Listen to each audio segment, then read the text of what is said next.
যেখানে মেসির বউ তাকে খুব ভালোবাসে, মেসির ফ্যামিলিও মাঠে আসে নাই সেদিন। এমনকি আর্জেন্টিনার যে প্রেসিডেন্ট, তারও সেদিন খেলা দেখার কথা ছিল, কিন্তু সেও যায়নি।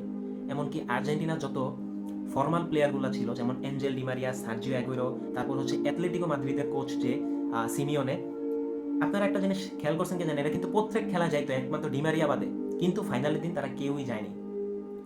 মানে আপনার কাছে কি জিনিসটা স্বাভাবিক মনে হইতেছে? মানে কোনোভাবেই কি স্বাভাবিক মনে হইতেছে?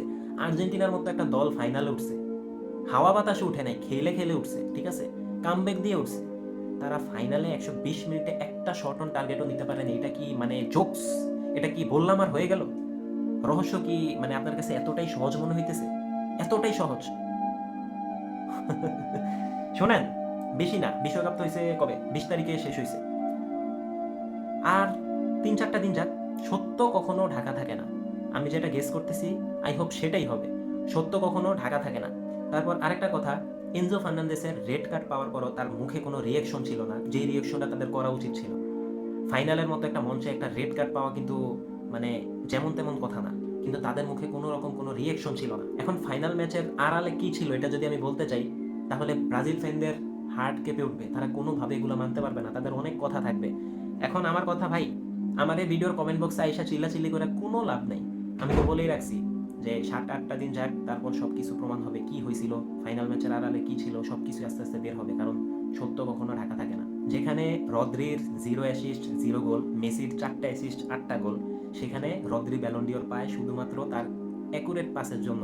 অথচ মেসি যে বিশ্বকাপে 21টা কি পাস, মানে এক কথায় বল বানিয়ে দিছে, হ্যাঁ, এগুলা কোনো খেয়াল নাই, মানে এগুলা কেউ দেখতেছে না।